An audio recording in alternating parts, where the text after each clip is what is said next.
Back in the 1970s, during the oil crisis, long-haul truckers figured out something the rest of the country never learned. A man who pays for his own diesel across 100,000 miles a year becomes a scientist about fuel whether he wants to or not. The tricks those drivers traded on CB radios along Interstate 80 could cut a fuel bill nearly in half. But over the years, most of those methods got banned by trucking companies, by state law, or quietly buried by the gas stations that profit every time you fill up without thinking. Today, we're digging all 7 of them back up.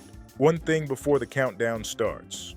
Everything here comes from professional driving, where a driver burning 20,000 gallons of diesel a year doesn't guess about mileage. He knows it to the decimal point.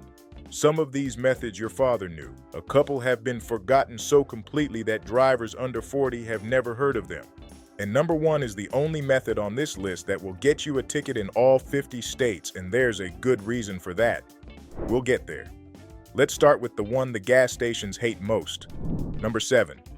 Beat the pump at its own pricing game. Walk into any truck stop on the interstate and watch a veteran driver before he fuels up. He's not staring at the big lighted price sign out front. He's looking at his phone because he already knows something the stations would rather you never figured out. Gas prices are not set once a day by some guy on a ladder anymore. Stations run pricing software that can change the number on that sign several times in a single day, and studies of pump prices across the country keep finding the same pattern. Prices creep up heading into the weekend when everybody travels and settle back down midweek. A Monday or Tuesday fill-up at the same station, same pump, same gasoline, routinely runs cheaper than the Friday afternoon panic fill. Truckers took this further. Fleet drivers run fuel apps that show every diesel price for the next 300 miles, and they plan their stops around the cheap ones. You can do the exact same with free apps on any smartphone, and the spread will surprise you. In the same town, on the same day, 2 stations a mile apart can differ by 30 or 40 cents a gallon. On a 15-gallon tank, that's $6 for driving 1 extra mile. And one more old-school move. Independent stations, the ones without a big oil company logo on the sign, often knock 5 to 10 cents off per gallon if you pay cash, because credit card companies take a cut of every swipe. The station would rather hand you that money than the bank.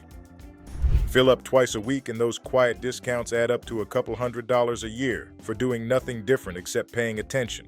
But picking the right pump only saves you money on the price of fuel. This next one changes how much fuel you need in the first place. Number 6. The tailgate secret and the racks that rob you. If you drive a pickup, you've heard this one at every barbecue since 1980. Drop the tailgate on the highway, the air flows straight through, and you save gas. Sounds logical. It's also completely backwards, and the proof came from actual wind tunnel testing on full-size pickup trucks. With the tailgate up, air rolling over the cab forms a slow, swirling bubble inside the bed. That invisible bubble acts like a smooth ramp, and the airstream glides right over it and off the back of the truck. Drop the tailgate, and you destroy the bubble. The air crashes into the bed floor and drags on the truck like a boat anchor. The engineers who ran those tests found the tailgate-down truck burned more fuel, not less.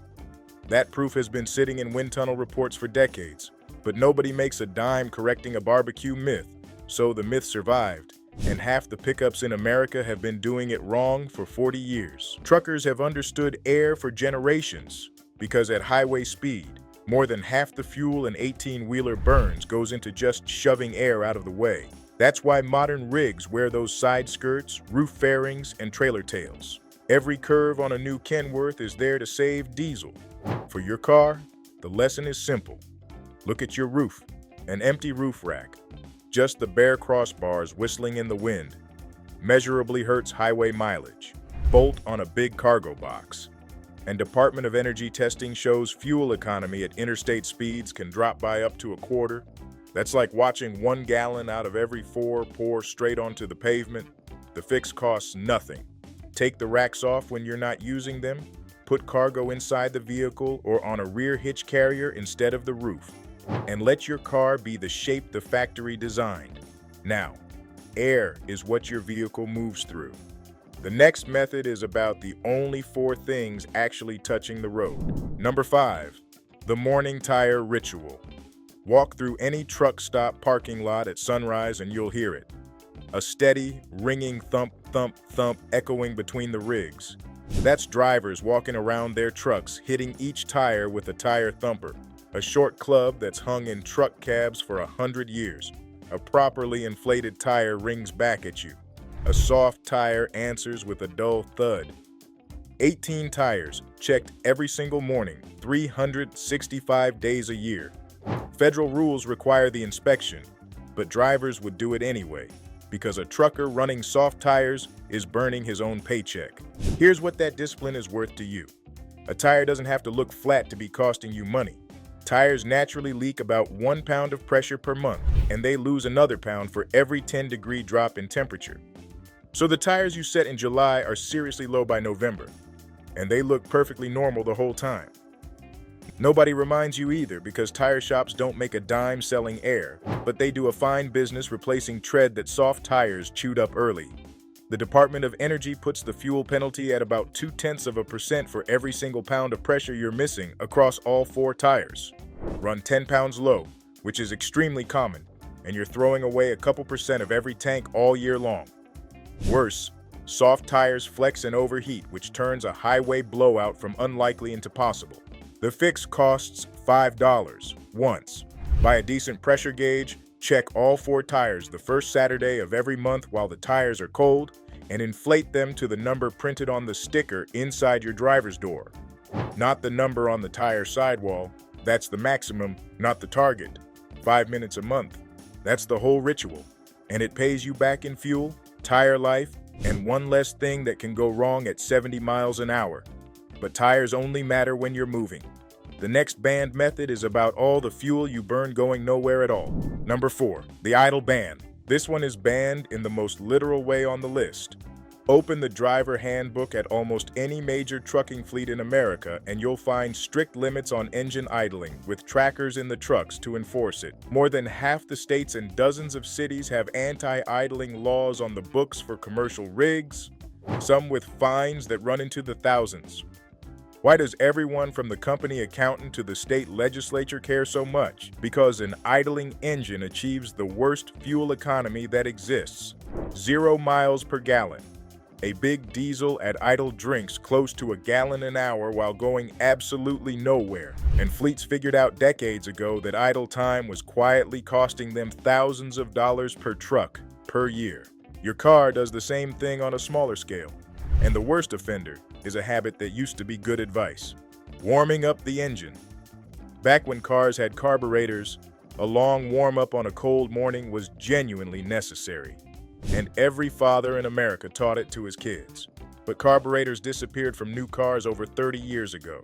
Every vehicle since runs fuel injection with a computer that adjusts perfectly from the first second. The engineers who build these engines say the same thing across the board.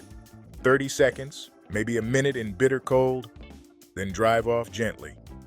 The engine warms up faster underway than it ever will sitting in the driveway. And 10 minutes of winter idling every morning burns through real money by spring, wears the engine oil, and accomplishes nothing but fogging up the neighborhood.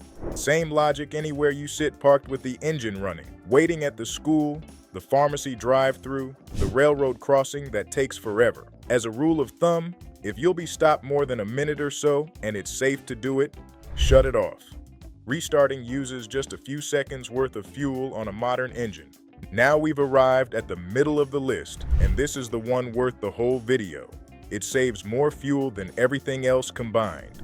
Number 3, drive like the truck is loaded. Watch a veteran driver take an 80,000-pound rig through city traffic and you'll notice something strange. His brake lights almost never come on. Lights turn red ahead of him and he's already coasting, timing it, arriving just as they flip green, still rolling. That's not a party trick. When your truck weighs as much as a house, every stop you can avoid saves an enormous amount of diesel, because getting 80,000 pounds moving from a dead stop is the most expensive thing a truck ever does. So old drivers learn to read the road a quarter mile ahead. They watch the traffic light 3 intersections up, the brake lights way down the interstate, the merge forming ahead, and they adjust early and gently. They call it momentum driving, and the best of them treat it like a professional skill because it is one. The Department of Energy measured what that skill is worth in a regular car. Aggressive driving, meaning hard acceleration and hard braking, lowers highway gas mileage by 15 to 30%. And in stop-and-go city driving, the penalty can run as high as 40%. The exact same car, the exact same roads, and the driver's right foot alone swings the fuel bill by up to 40%. At today's prices, an aggressive driver in an ordinary sedan can burn several hundred extra dollars a year compared to a smooth one, arriving maybe 2 minutes sooner. Every hard stomp on the brake pedal is you throwing away momentum you already paid for at the pump, then paying for it a second time to build it back. The method costs nothing to learn. Lift your eyes from the bumper in front of you to the road a quarter mile out. When you see red lights or brake lights ahead, ease off early and coast instead of charging up and stomping. Accelerate like there's a full cup of coffee on the dashboard. Within a week, it becomes automatic. Your brakes last years longer, and your fuel gauge starts moving noticeably slower. If this old driver knowledge is worth something to you, hit subscribe. We dig up more of it every week.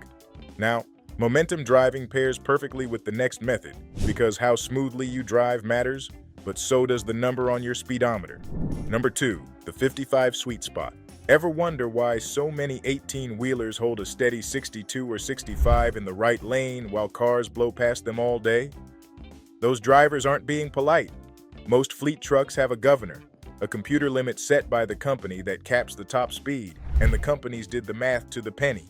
Wind resistance doesn't grow steadily as you speed up. It grows with the square of your speed, which means the air pushing back at 75 is far more than it was at 55, and the fuel bill climbs right along with it. In 2008, Conway Freight, one of the biggest carriers in the country, slowed its entire fleet from 65 to 62 miles per hour, 3 miles per hour, and saved over 3 million gallons of diesel a year. That's why the governor exists. And it's the same physics that put the national 55 limit on every American highway after the 1970s oil crisis. The country didn't do that for safety. It did it to save fuel, and it worked. For your car, the government's own testing lays it out plainly. Most vehicles hit their best highway economy somewhere in the 50s, and above that, every 5 miles per hour costs you roughly the equivalent of paying 25 to 30 cents more per gallon. So cruising at 79 instead of 64 can quietly work out to paying over $1 a gallon extra for the same trip. Nobody would stand at a pump and volunteer to pay $1 over the posted price, but half the interstate does exactly that with their right foot every single day. Nobody's saying crawl along and be a hazard. Keep with traffic, stay safe. But on a long trip, setting the cruise control at 68 instead of 79 costs you about 10 minutes an hour of driving and pays you back at every fuel stop. On a 500-mile run, that one decision can be a free tank of coffee money and then some. Truckers call slowing down the cheapest fuel additive ever invented. Which brings us, at last, to number 1, the method that isn't just banned by company policy. This one will get you a ticket in all 50 states. Number 1, drafting. The outlaw of the list. During the fuel crisis of the 70s, when diesel prices tripled and independent truckers were going bankrupt by the thousands, a desperate trick spread across the CB channels. Tuck in tight behind another rig, right into the calm pocket of air behind his trailer, and let his engine punch the hole in the wind for both of you. They called it drafting, same as the stock car racers at Daytona, and it genuinely works. Television testers famously strapped fuel meters to a car and measured the savings behind a big rig, and the numbers were huge, up around 40% when tucked in close. So why isn't everyone doing it? Because of what close means. The big savings showed up at distances like 10 and 20 feet, and at highway speed. 20 feet behind a truck gives you no view of the road and a reaction window measured in fractions of a second. If that trailer's brake lights come on, your story's over. The trucker can't even see you back there. His mud flaps are throwing rocks at your windshield. And every state in the union calls it following too closely and writes tickets for it. Even those TV testers ended their experiment by telling people never to try it. So there's the confession at the end of our countdown. The most powerful fuel-saving method on this list is one you should never use. But the physics behind it is still free. And there's a legal version. At a safe following distance, a full 4 seconds back, The air behind a truck is still calmer and smoother than open road, especially on a windy day across open plains. You give up the dramatic savings, you keep a small real one, and you keep your windshield and your life. On a gusty interstate, a lane position that lets big vehicles well ahead break the crosswind for you is drafting's law-abiding grandson. Take the single-digit gain, keep the 4 seconds, and let the outlaw version stay in the 70s where it belongs. So let's total it all up the way a trucker would at the end of the month. Smart fuel buying, call it a couple hundred a year. Clean aerodynamics and no roof clutter. Real money on every highway trip. Proper tire pressure, a few percent of every tank plus years of tire life. Killing the idle habit, another steady trickle back into your pocket. Then the 2 big ones.